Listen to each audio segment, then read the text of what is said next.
Fantarana avy momba lalam-pandrenana tsy tonga nanao fiainanana ny mpikambana iray.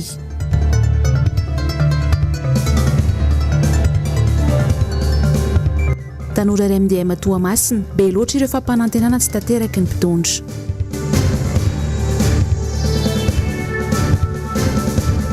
Vatapaty sy lambamena ny tombo avy efatreny ny mpanjifa. Alakamisy fahavalo ny volana Aprily ny taona 2024 manolotra ny araba ary tombo kilasy tomboko vavy tonga sisoenao anatin'ny pejy ny fampahalalam-baovao ny MBS amin'izao alina izao manasanao sahady anaraka ny fampahalalam-baovao hatramin'ny farany. Tahaka ny mahazatra isaky ny vaovao toy izao dia ny tatitry ny Covid-19 farany teto Madagasikara hatrany ary no entintsika anombohana ny vaovao. Enina ny isan'ireo matin'ny Covid-19 manerana ny nosy omaly alarobia fahafito ny volana Aprily ny taona 2024 raha ny tatitra ofisialy nivoaka. 570 izany ny fitambaran'ireo namony ny vokatry ny valana aretina Covid-19 hatramin'ny 13 Martsa 2024.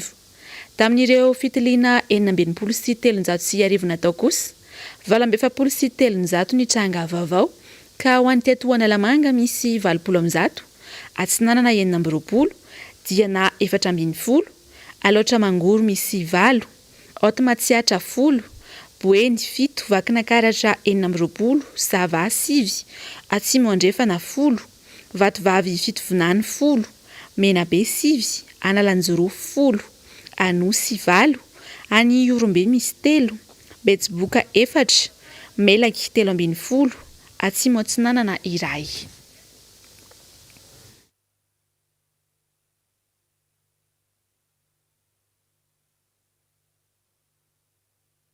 Fa raha raiky nefa ny fantatra moa dia miabo hatrany ny tapahafatesany eto Madagasikara vokatry ny valana aretina Covid-19.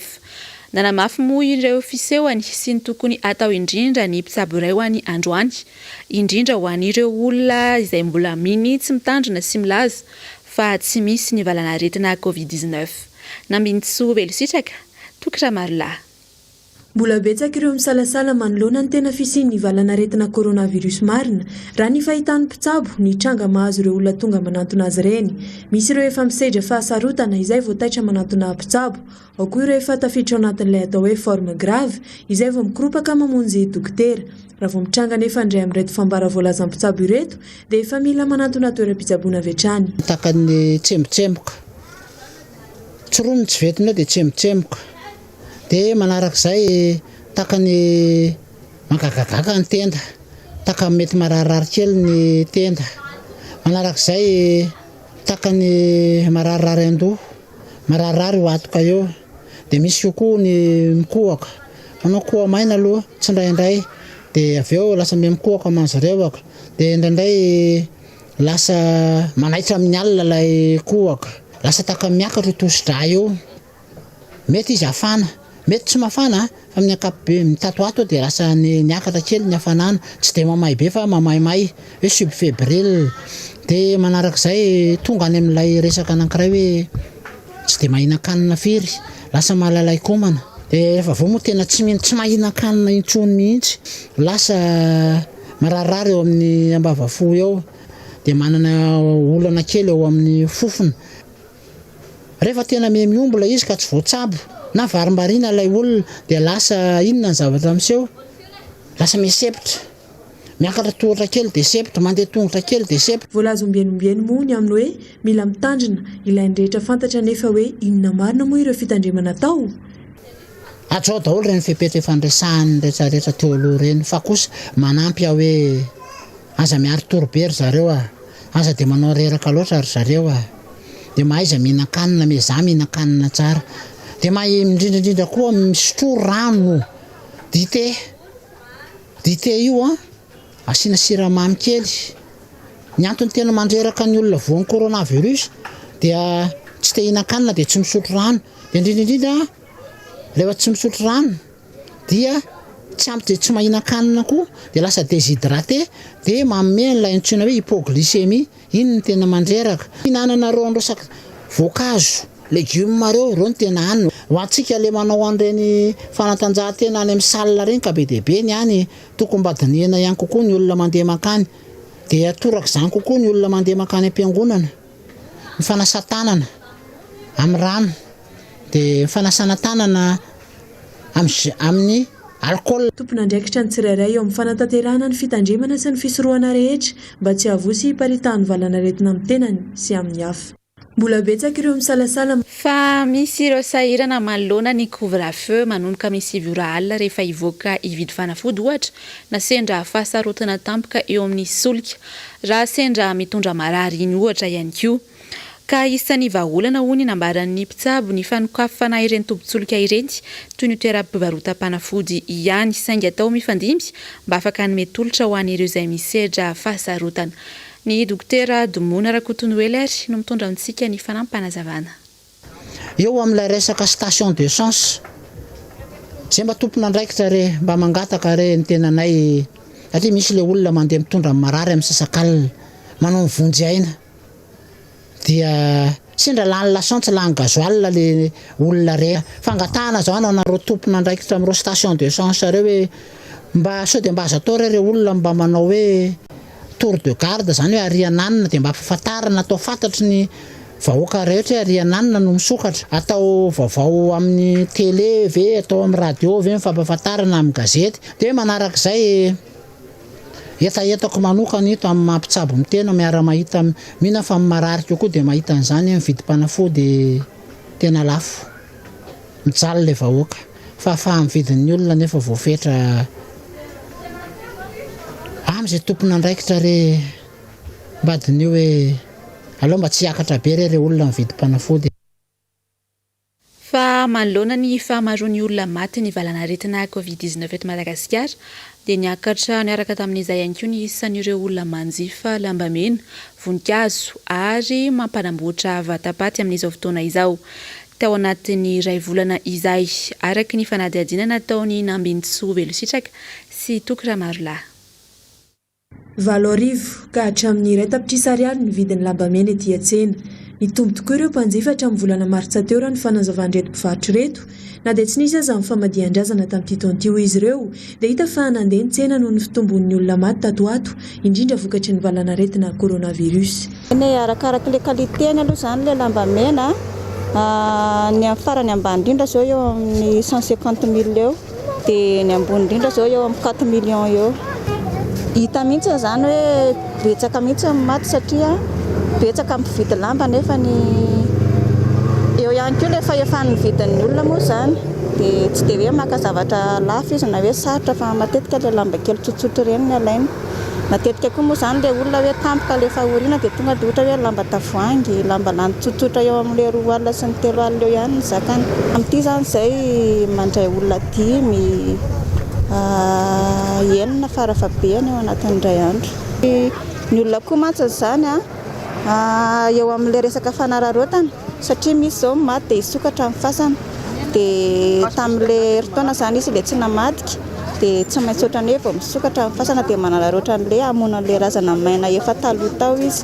Aloha amin'izao mandeha ny lamba fa tsy voatery hoe ilay lamba lafo vidy fa ilay eo amin'ny 150 175 dia osahen tena betsaka fa ny hoe tena landy amin'ny 4 millions ireny tsy dia ohatra zao hoe misy efa bitra na telo vitra na fa tsy mandeha metatra fa ny lamba tavoahangy zany hoe 2 metatra sy fefa no alavan'ny angalana anazy eny amin'ny mandrefy izay.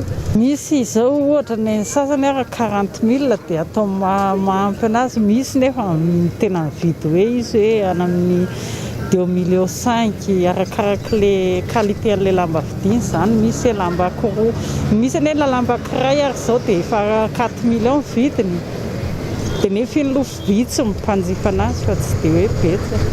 Toy izay ihany koa ireo mpivarotra voninkazo sy couronne atao eny amin'ny fasana. Tsy maharaka ireo mpivarotra voninkazo indraindray, ny voninkazo voajanahary moa no tena be mpanjifa indrindra. Ireo mbola handeha lavitra ihany no misafidy ny artifisialy, miainga amin'ny 1 alina ariary dia efa mahazo couronne iray.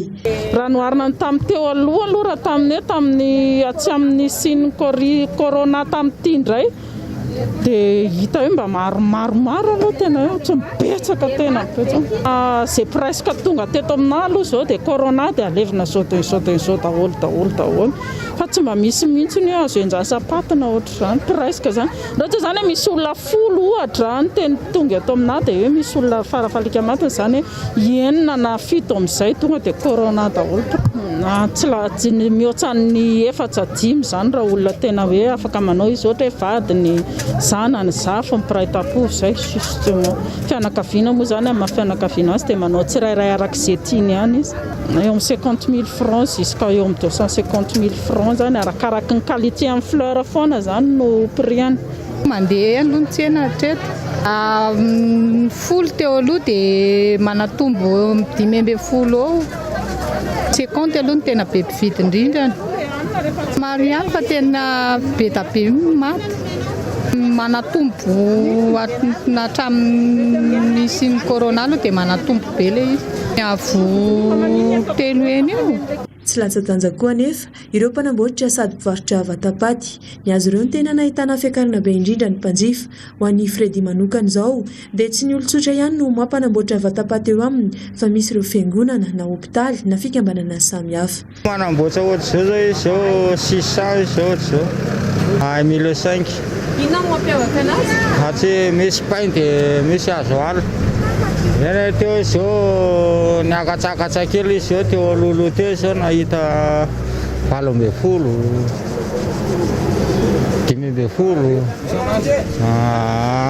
ndray andro teo aloha izy ray roa commande ka mbola micommande aloha manao manamboatra ndray andro any.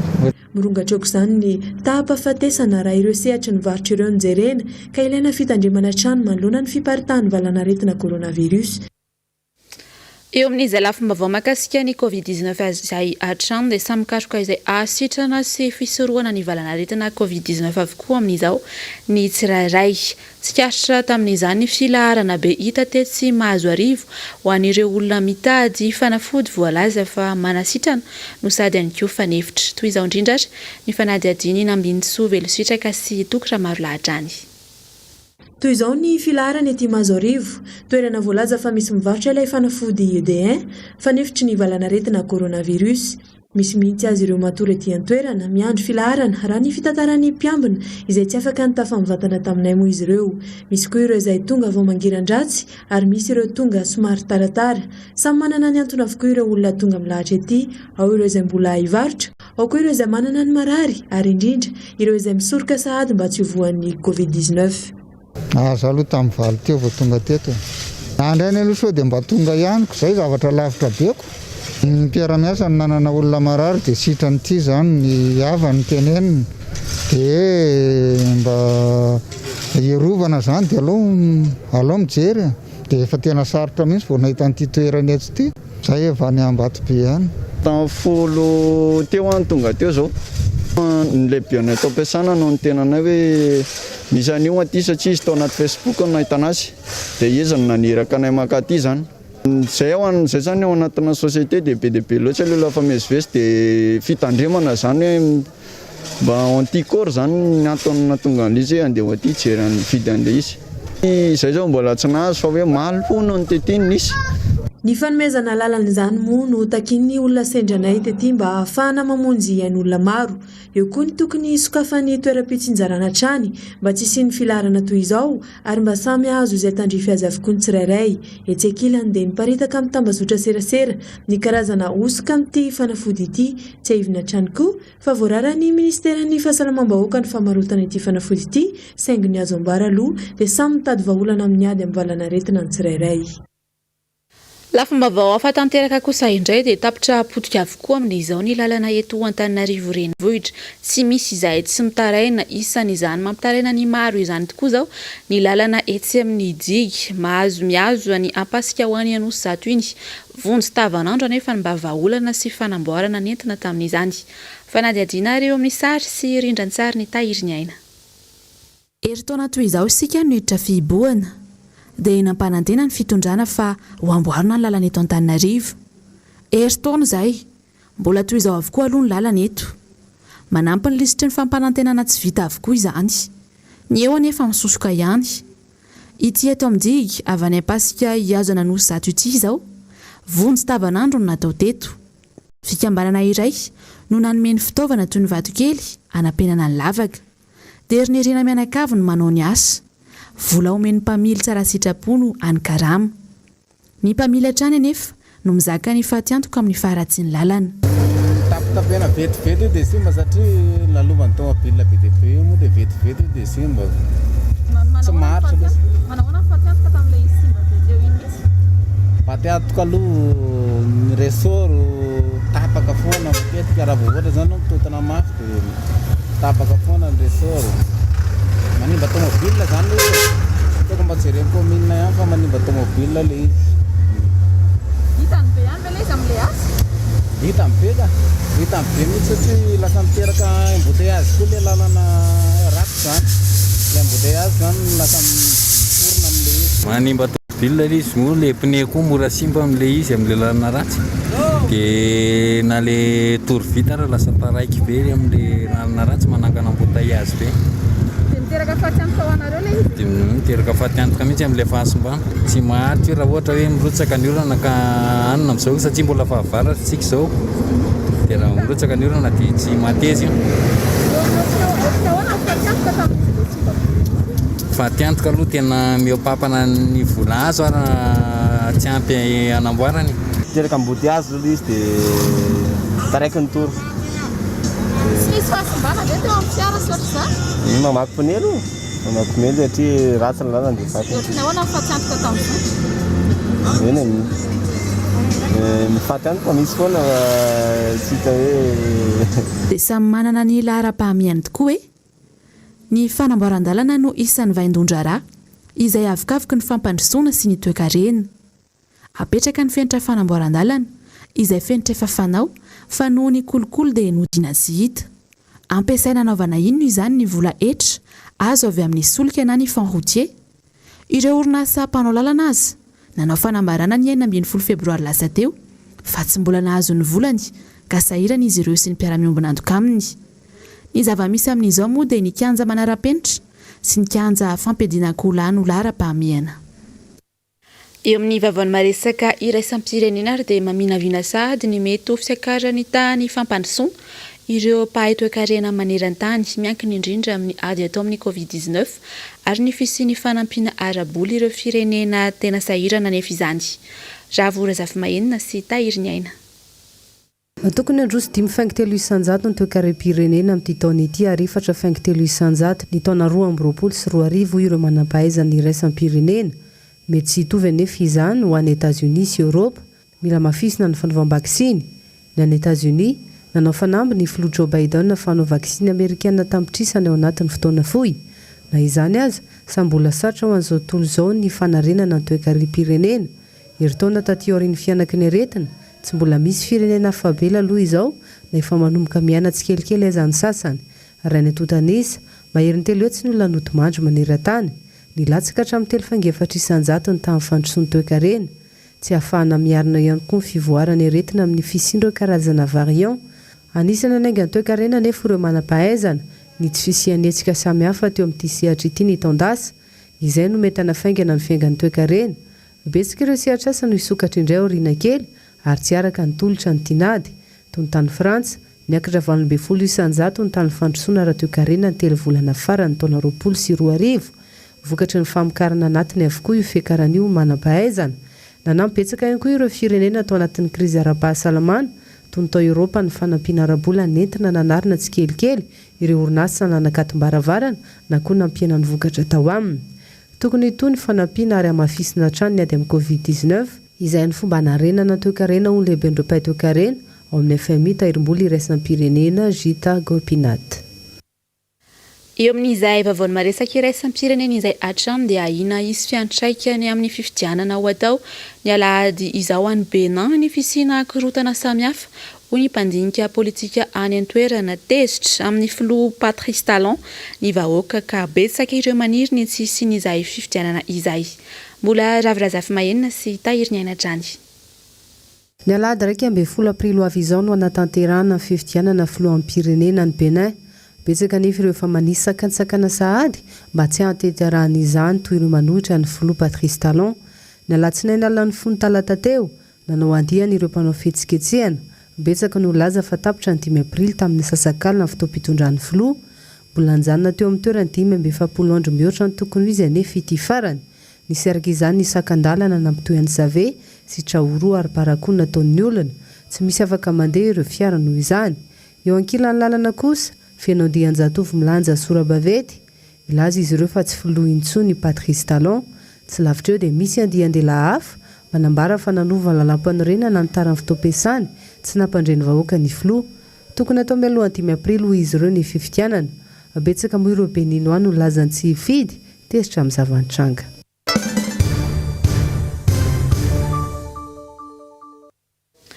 Fa natao androany ny lanonana ara-pitsarana nanaovan'ireo mpikambana vaovao ny fitsarana avy momba ny lalam-panorenana ny fianianany. Natao teny amin'ny lapan'ny fitsarana Ambohida androany maraina. Fanadihadiana eo amin'ny sary sy rindran-tsary ny tahiry ny aina. Tsy nisy afa-tsy valo tamin'ireo mpikambana 7 ny HCC no nanao fianianana androany. Tsy tonga nanao ny fianianany Noelson William, mpisolovava sy efa ministry ny asa sy asa-panjakana teo aloha. Anisan'ny solotena avy amin'ny anteny meram-pirenena. Tsy voalaza kosa ny antony tsy nahatongavany. Nahavita ny fianianana araka izany izy valo mianadahy, mpikambana vaovao ny HCC. 7 taona ny fiapitoam-piasana ary tsy azo avaozina. Izany hoe ifarana ny 9 Aprily 2024.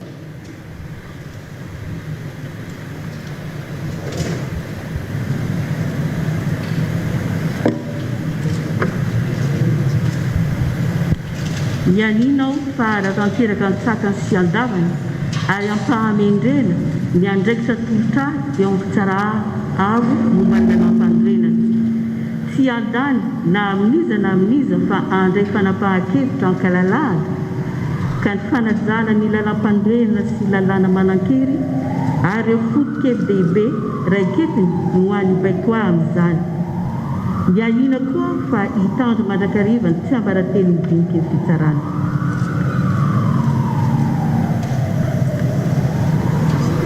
Aorian'izao fianianana izao dia isy ny fivoriana voalohan'ny mpikambana anaovan'izy ireo ny fifidianana izay voalohany. Manana 7 andro anaovan'izay fifidianana izay ka ny zokony indrindra amin'ny mpikambana no hitarika ny fivoriana voalohany. Izany hoe i Florent Rakotoarisoa.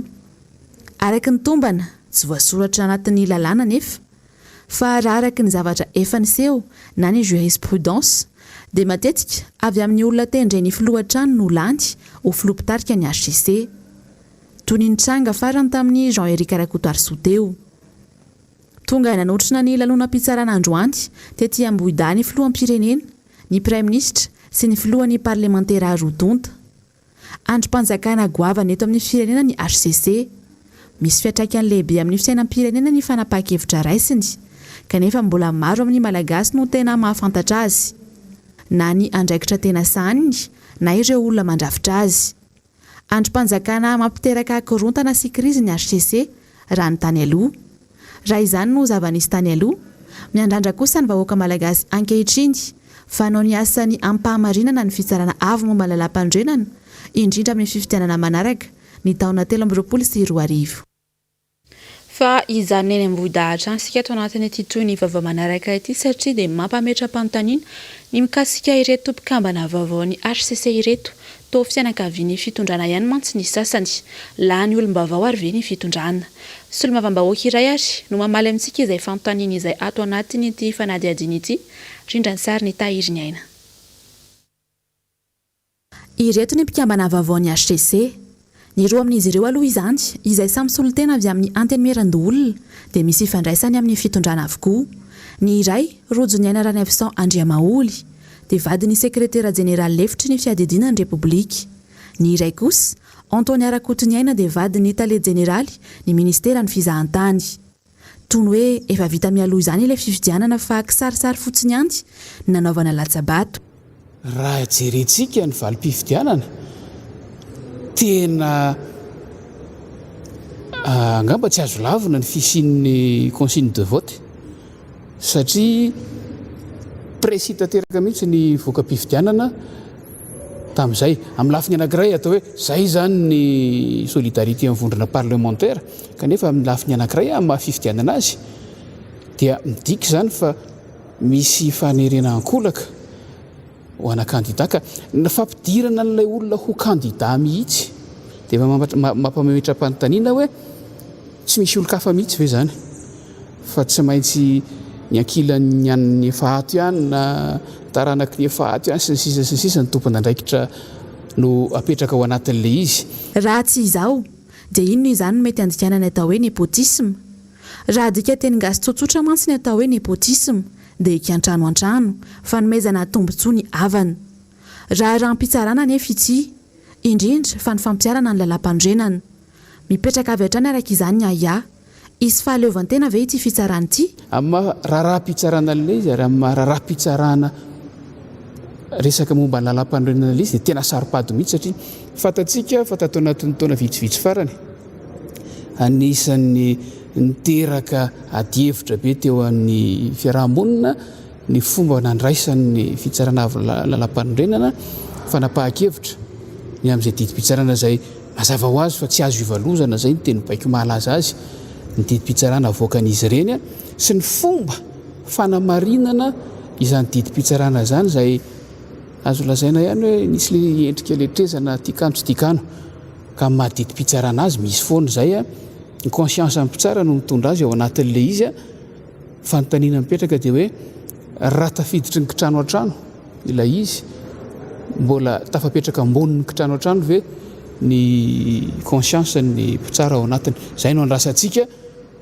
valiny dia mametraka fanahina ngeza be ho amin'ny hoavin'ny mety hoe hery ananan'ny didim-pitsarana voaka ny fitsarana io aoriana tsara ny mampahafantatra fa misy amin'ireo mpikamban'ireo no efa niveriny indroa tetỳ Ambohida na dia voalaza ny lalàna izao azy fa tsy azo avaozina ny fiapito-piasana isan'ny niveriny indroa izao i Germaine Bakoly Ratoviny Elinjafy Razanoarisoa efa mpikambana tao amin'ny HCC hatramin'ny taona 2010 ary Florent Rakoto Arisoa samy solotena avy amin'ny filakevitra ambony ny mpitsara avokoa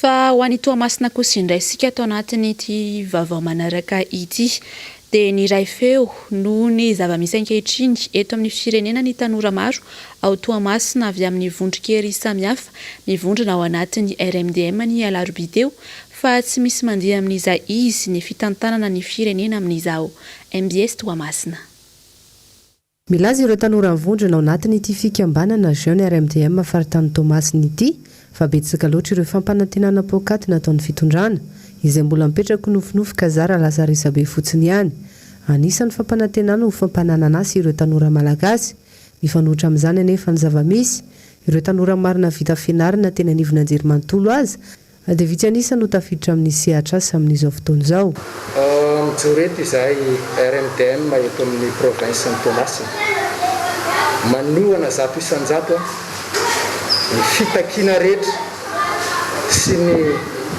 etaetan'ny vondron'ny mpanohitra eto Madagasikara izay ny antony ivoriana eto izay tarihan'ny président Charles sy ireo délégation izay mpiara-miasa ao anatin'izany vondron'ny tanora eto amin'ny province ny Toamasina izany matsiaro izay tanora satria be da be ny tsindry azo leny be da be ny fanososiona sy ny fanaovana tsinotsinona ny tanora eto amin'ity firenena ity ko dia miray fo sy miray feo amin'ny jeune RMDM manerana ny Madagasikara izahay manjaka ao anatin'izany ny kitrano an-trano sy famezina sehatra ireo vahiny ka lasa tompo mangatakatiny ihany malagasy eny fanabetsaka azy ireo manana traikefarakasa iady ny fampiarana ny marina sy ny rary noho izany no antom-pijoro ny fikambanana jeune RMDM Toamasina tsy ary-tena zany izay amin'ny faritanin'ny Toamasina fa misy karazana ankilabao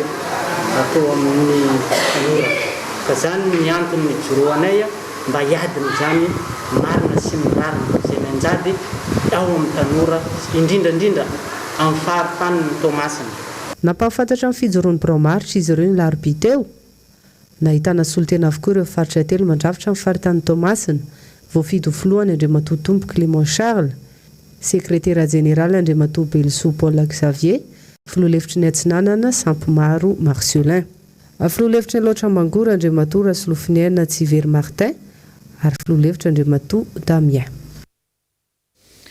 Fa tsy manao ny asa niaraka ny tokony ho izy ireo minisitra sy solombavambahoaka miara-dia amin'ny fitondrana ony avy amin'ny fanoherana. Novoaboasin'ny solombavambahoaka ny Madagasikara Fidèle Razarapiera tao anatin'ny fandaharana manokana ny ady amin'ny Covid-19 miady irery ny vahoaka manjavona ary tsy fantatra mazava ny nampiasaina ny vola fanampiana azo ny fanjakana hiatrehana ny krizy ara-pahasalamana. Toy izao indrindra ary ny fanampanazavana mahakasika izay. Iverenako ny zavatra nosoratanareo tao anatin'ny LFI ary zahay eny matoa tsy nandany an'io tsy hoe finiavana tsy te tsy andany tompoko fa misy incohérence be da be tao anatin'le izy ary nitondrana itsikera fa ny zavatra natao tamin'izany moa dia hoe inona moa ny mbola andanitsika andro amin'ity fa lanio any ity nandany an'ity LFI raiky amin'ny 24 ty mba asay vakiny zany raha ny vakiny aminareo fahefanam-pantanteraka io zay ka tiany tsy hainareo mampiasa an'ilay teny miara-pirenena asainareo manangatahana fotsiny le solombavambahoaka fa nany anara-maso ny zavatra nanangana ny tanana ary tsy ataon'le solombavambahoaka reo mba manaitra anareo hoe mba tairo zay raha ohatra ka misy zavatra lasa tany aminareo tany tokony fampiresahana fa mbola zahay mpanohitra manao ny adidiny atao hoe solombavambahoaka ady amin'ny Covid-19 fosiratanareo ao anatin'ny teti-bolam-panjakana raiky amin'ny 24 ohatrinona tompoko 0 ariary zay manko rehefa teneninareo dia hoe mamafy laingy ireo miara-manonjy ireo mandrebireby say mba hoaka ireo miara-manonjy ireo ka zay le mahatonga le ministry ny fahasalamana amin'ny teny hoe voafehtsika io tsy miditra amin'ny deuxième vague tsontsika satria na ny subvention ao aminy aza amin'ilay sorabola nosoratana ao anatin'le teti-bola hoe ady amin'ny Covid-19 ao amin'ny LFI 2021 dia efa 0 ariary le subvention. Zay nge le mahatonga anay miteny hoe rehefa mitondra fanjakana tsy nitendry koronareo jerenareo fa ary aloha ary. Zay mahatonga ana niteny teto omaly. Andriamanitra nanome fa balitany tsy ambinina. Le mitondra mihitsy ny tsy hainareo. Tapitsary ny fampahalalam-baovao tamin'izao alina izao mankasitraka anao nanaraka izany hatramin'ny farany mametraka ny veloma mandrapitafa ho amin'ny manaraka indray tompoko.